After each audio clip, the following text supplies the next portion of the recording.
வணக்கம். மற்றொரு நேருக்கு நேர் நிகழ்ச்சியினூடாக உங்களை சந்திப்பதில் மகிழ்ச்சி.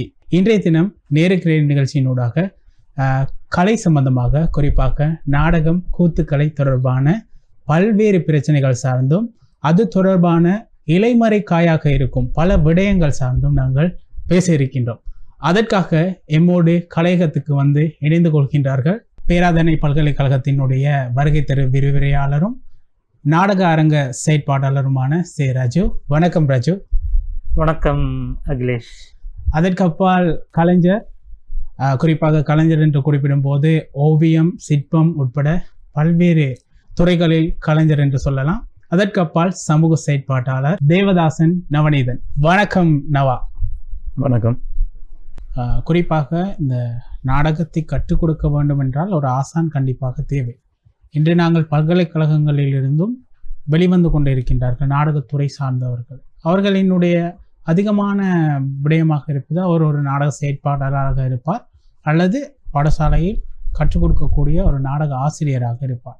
இவ்வாறு வெளிவருகின்ற நாடக ஆசிரியர்கள் தொடர்பில் நாங்கள் பேசும் பொழுது, நாடக ஆசிரியர்கள் தொடர்பில் அவர்கள் வெளிவந்த பிறகு அவர்களுக்கு ஏற்படும் பிரச்சனைகள், நீங்களும் ஒரு நாடக ஆசிரியராக இருக்கின்றீர்கள், நீங்கள் பார்த்த பிரச்சனைகள் அல்லது அரசியல் ரீதியான அவர்களுக்கு இருக்கும் பிரச்சனைகள் அல்லது பாடசாலை மட்டத்திற்குள் அவர்கள் இருக்கும் பிரச்சனைகள் தொடர்பில் கொஞ்சம் கூறுங்கள். பல்கலைக்கழகத்திற்கு இப்போ மலையகத்திலிருந்து பல்கலைக்கழகத்துக்கு நாடகம் சார்ந்து தொடர்ந்து அதிகளவாக நாங்கள் 2012-11 காலப்பகுதிகளில் தான் ஆரம்பிக்க போனோம்.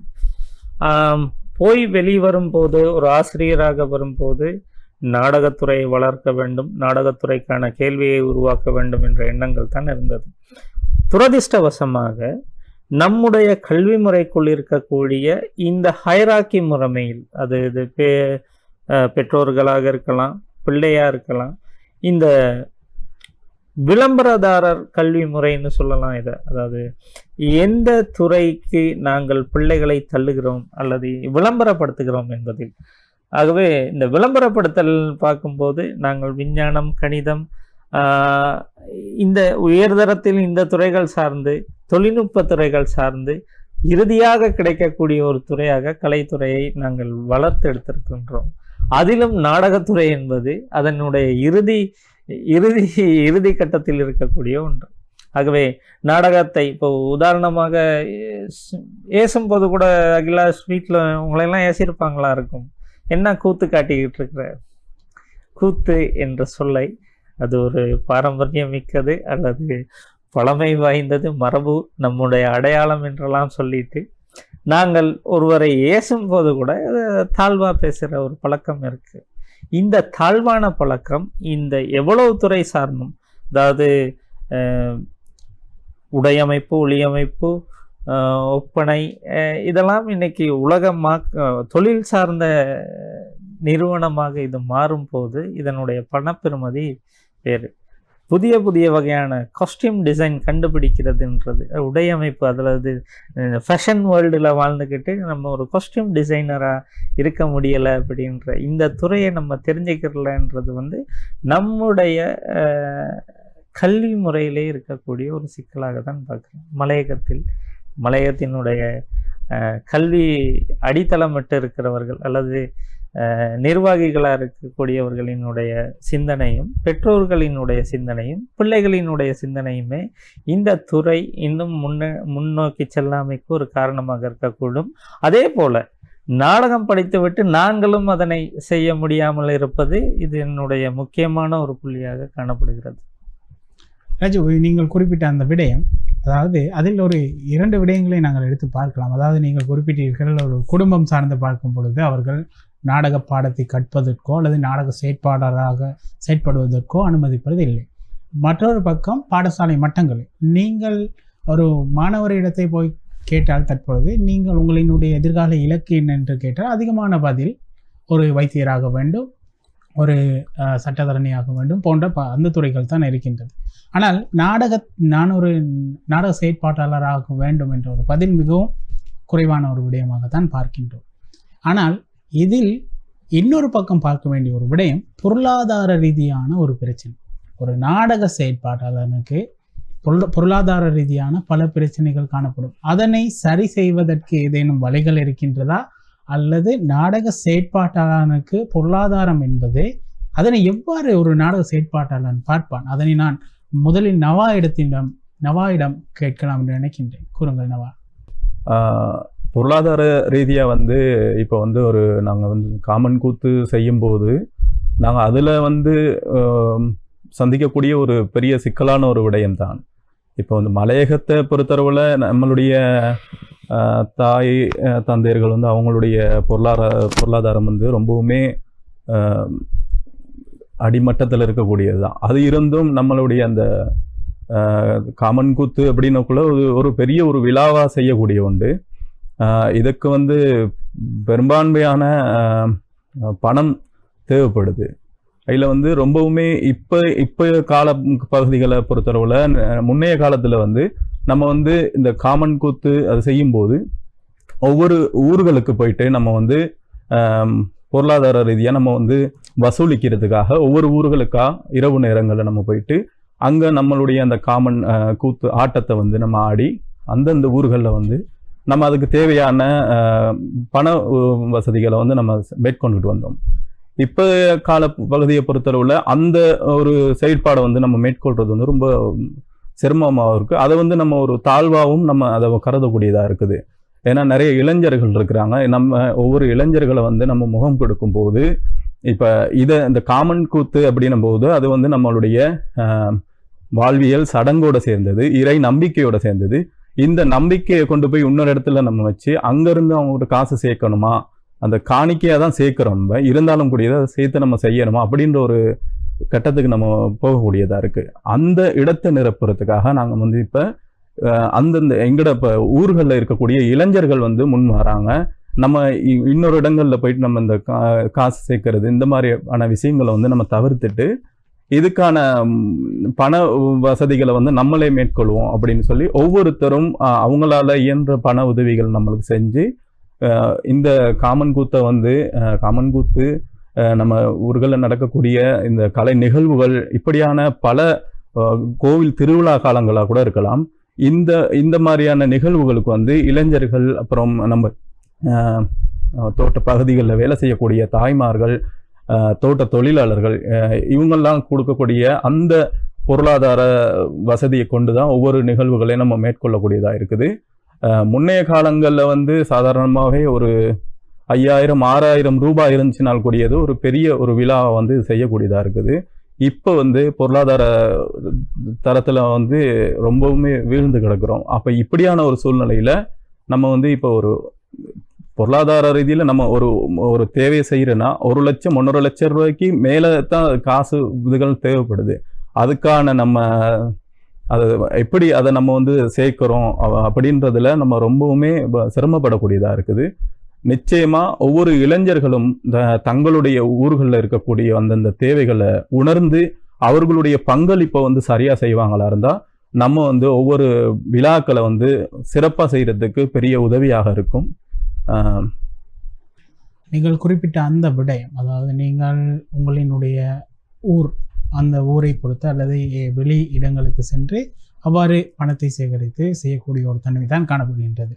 இதே கேள்வியை நான் ரஜுவிடம் கேட்கும் பொழுது நீங்கள் கூறுங்கள், ஒரு வருகை தரு விரிவுரையாளராக இருக்கின்றீர்கள்.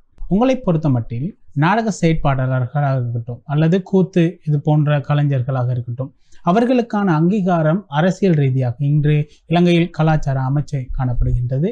அவர்களுக்கு ஏன் ஒரு அங்கீகாரம் கொடுக்க முடியாத ஒரு நிலை காணப்படுகின்றது ரஜு? நிச்சயமாக இது ஒரு நல்ல கேள்வி அகிலாஷ். ஆனால் வடக்கு கிழக்கு பொறுத்த வரைக்கும் அவர்களினுடைய கலை கலாச்சாரங்கள் வந்து மிக அழகாகவும் துல்லியமாகவும் செயற்பட்டு வருகிறார்கள். நான் அறிந்த வகையில் வடக்கில் காமன் கூத்து மேடையேற்றியவர் தான் இந்த நவா என்ற ஒரு ஞாபகம் இருக்குது. 2 வருடங்களுக்கு முன்னர் செய்திருந்தாங்க. ஆனால் கலைஞர்களை கௌரவிப்பது அல்லது கலைஞர்களை கௌரவிப்பது தானா அரசு இருக்கணுமா அப்படின்றத தாண்டி கலைகள் அல்லது மலையக கலைகளை நிறுவக்கூடிய அல்லது பேணக்கூடிய கட்டி காக்கக்கூடிய ஒரு மலையக கலை கலாச்சார அலுவலர் அமைச்சு அல்லது ஒரு ஒரு மாகாணங்களுக்குள்ளாக சரி செயற்படுமே ஆனால் அது மலையக மக்களுக்கான அல்லது இந்திய வம்சாவளியினருக்கானதாக இருந்தால் அந்த கலைஞர்கள் அவர்களினுடைய துறை அல்லது அவர்களினுடைய கலை பாரம்பரியமும் தாற்பயம் பேணப்படுறதுக்கான வாய்ப்பு உண்டு. அதே நேரம் நாடக கலைஞர்கள் தொடர்பாக கேட்ட கேள்வி சற்று முரணானது. நாடக கலைஞர்கள் அல்லது தியாகிகளாகவே வாழ வேண்டிய தேவை நாடகக்காரங்களுக்கு இருக்கு. நாடக கலைஞர்களினுடைய பொருளாதாரம் அப்படின்னு பார்க்கும்போது அகிலாஷ், இந்த கேள்வியிலிருந்து நாங்கள் இன்னொரு தளத்துக்கு நாங்கள் மாறக்கூடிய வாய்ப்பு ஒரே ஒரு சந்தர்ப்பத்தில் இருக்குது. தொடர்ந்து நாடகம் நாங்கள் போட்டுக்கிட்டே இருப்போமானால் பார்வையாளர்களினுடைய தொகை கூடும்.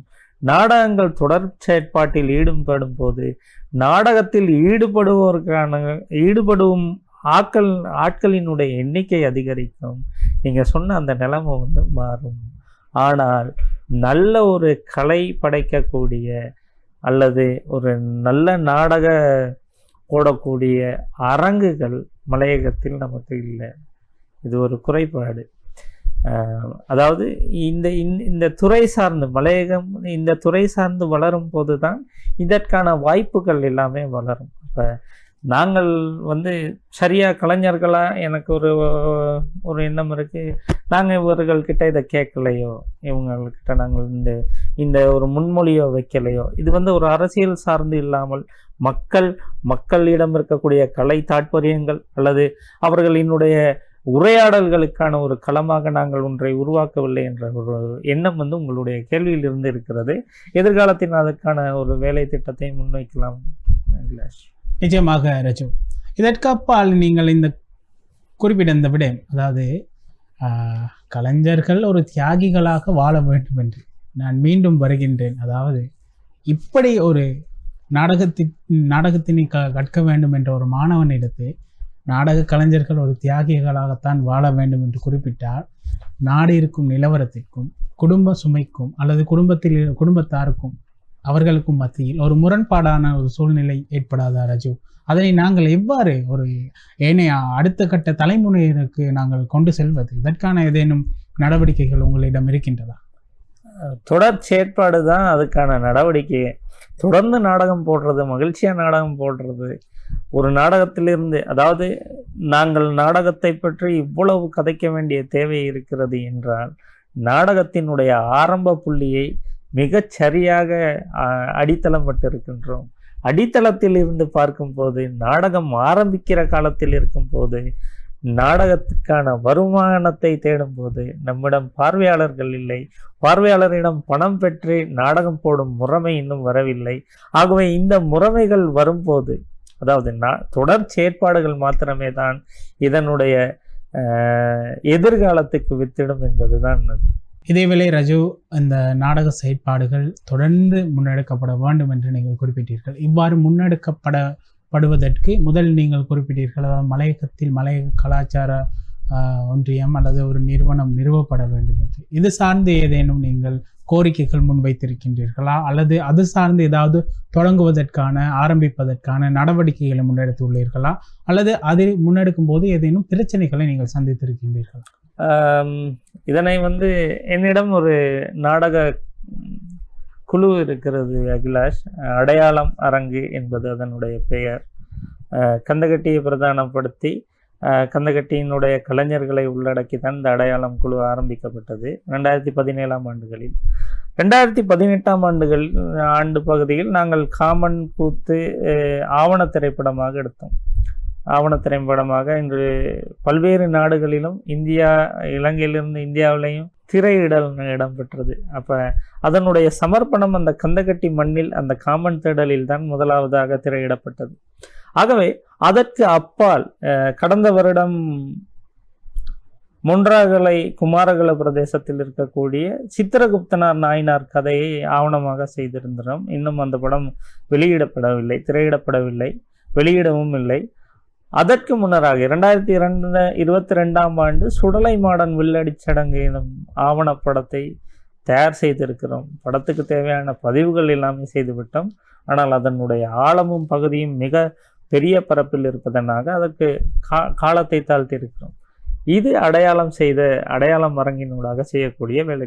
அதே நேரத்தில் அந்த காலத்தில் வரக்கூடிய வீதி நாடகங்கள், பாடசாலை நாடகங்கள், பாடசாலையின் பயிற்சி பட்டறைகள், உளவள பயிற்சிகள் என பல்வேறுபட்ட நிகழ்வுகள் அடையாளத்தினூடாக நாங்கள் செய்திருந்தோம்.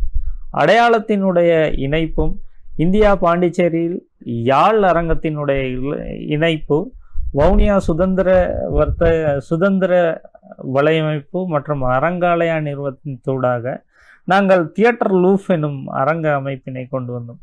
ஏறத்தாழ இந்த கோவிட் காலப்பகுதிகளிலே நாடகம் தொடர்பான அதிகப்படியான உரையாடலை உருவாக்கிய நிறுவனமாக தியேட்டர் லூஃப், அதாவது இந்த இணைப்பு நிறுவனங்களினூடாக தியேட்டர் லூஃப் கொண்டு வந்த ஒரு அவதானம் மிக்க அல்லது இலங்கையினுடைய தமிழ் நாடகம் தொடர்பாகவும் உலக பூராவும் இருக்கக்கூடிய தமிழ் நாடகங்கள் தொடர்பாகவும் முன்வைக்கப்பட்ட முக்கிய சான்றாதாரங்களை கொண்ட ஒரு பகுதியாக தியேட்டர் லூஃபினுடைய இந்த கலந்துரையாடல்கள் காணப்படுகிறது. ஆகவே இந்த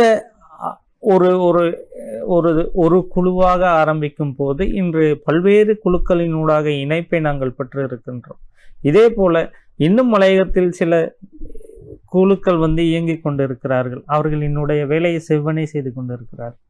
ஆனால் நாடக குழுக்கள் அதிகம் வர வர பார்வையாளர்களினுடைய தேவையும் நாடகத்தினுடைய தேவையும் அதிகரிக்கும். அந்த தேவைதான் நீங்கள் சொன்ன இந்த அனைத்து விதமான பிரச்சனைகளையும் தீர்க்கக்கூடிய வழியாக இருக்குமே தவிர ஒரு சில நாடகக்காரர்களால் அல்லது சில நாடகக்காரர்களால் மாத்திரமே இதனை மாற்ற முடியாது. நாடகங்கள் அதிகம் இடம்பெறும் போது பார்வையாளர்களுக்கு நாடகம் ஒரு தேவையாக மாறும். அந்த தேவை நாடகக்காரனுக்கு தேவையை பூர்த்தி செய்யும் என்பதுதான் இதனுடைய பதில். நிச்சயமாக ரஜு, உங்களினுடைய அந்த பதில், நீங்கள் குறிப்பிட்ட அந்த விடயம் போல் மற்றும் ஒரு பேச வேண்டிய ஒரு விடயமாக இருக்கின்றது.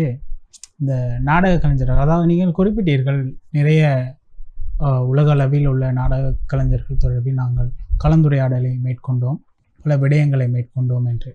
ஆனால் எவ்வாறாக நீங்கள் இவ்வாறு கலந்துரையாடல்களை எல்லாம் மேற்கொண்டாலும் மக்களிடத்தே அதனை கொண்டு செல்வதற்கு நீங்கள் குறிப்பாக ஒரு ஆவணப்படத்தை வெளியிட்டீர்கள் என்று குறிப்பிட்டீர்கள்.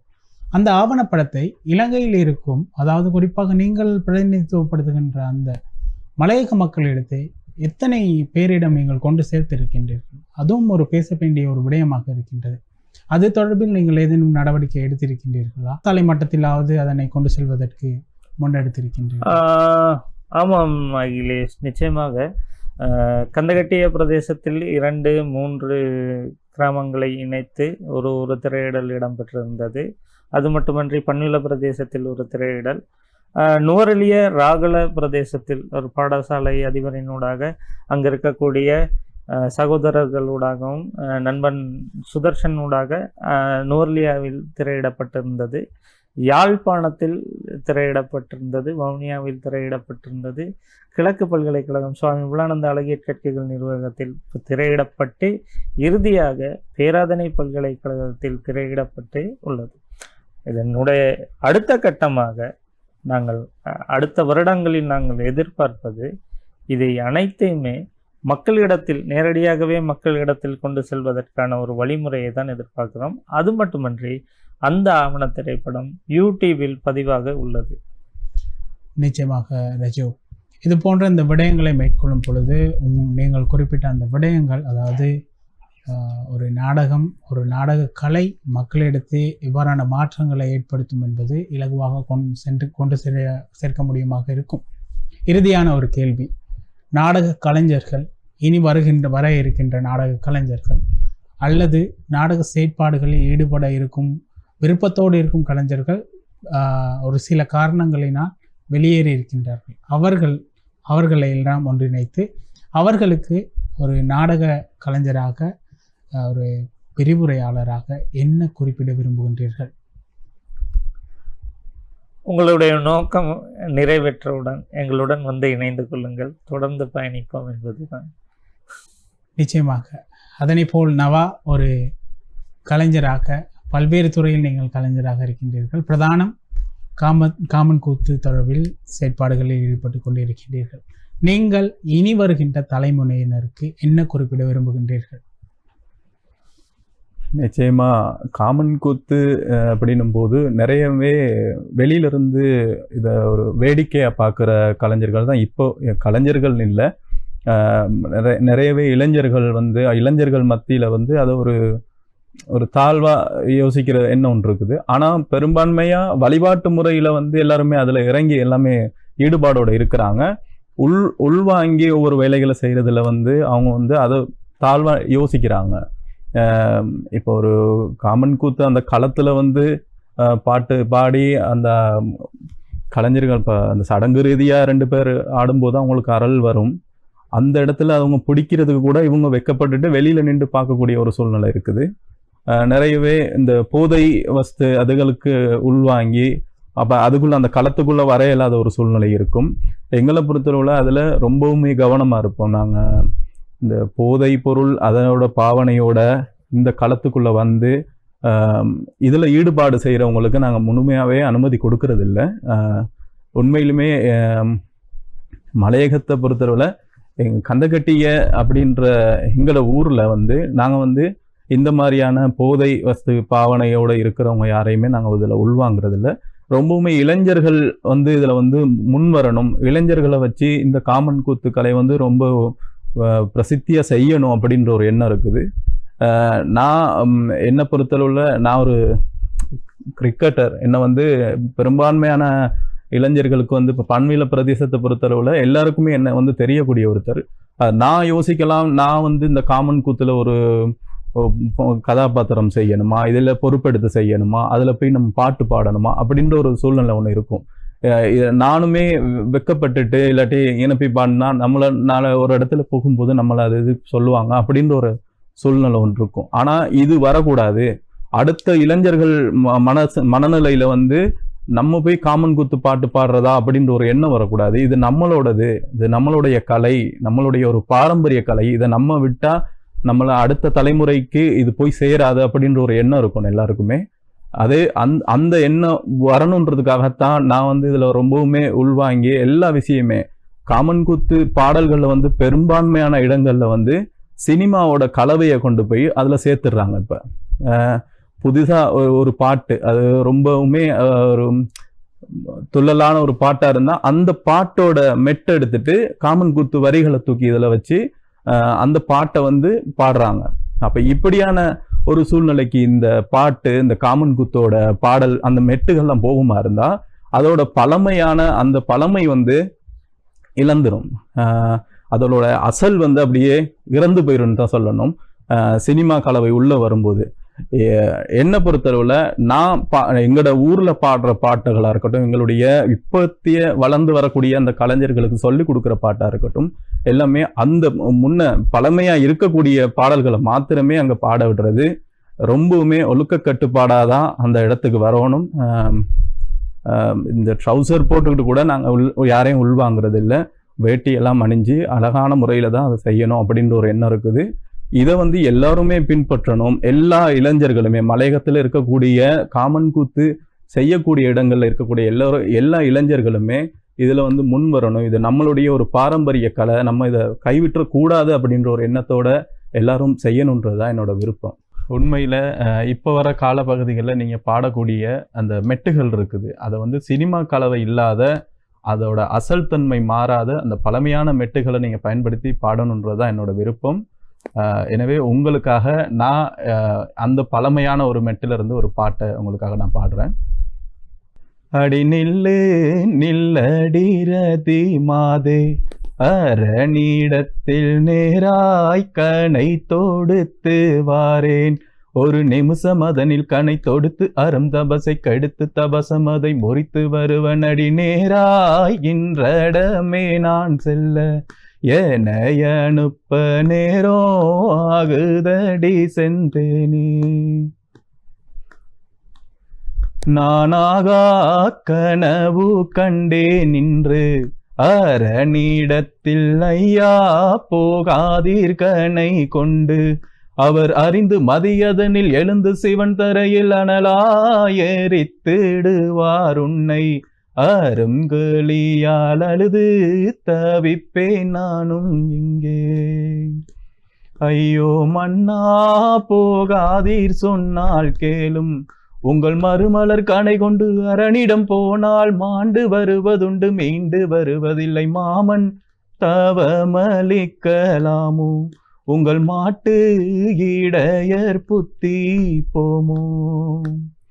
அடிப்பஞ்ச வர்ண கிளிகள் கொஞ்சும் ஓமதலகில் பச்சை மரகதம் போல் நிறமும், உங்கள் நிறமும் கரும்பு வெல்லும் உரமும் வரம்பொறியும் சரமும் தெளிவுடைய ரதமும் எரிந்து போக வரம் இருக்குதையவானோர் வழியில் செல்லலாமோ, அருமங்கே தனித்து நிற்கலாமோ. அடி நில்லு நில்லடிரதி மாதே, அரணிடத்தில் நேராய் கணை தொடுத்து வாரேன்.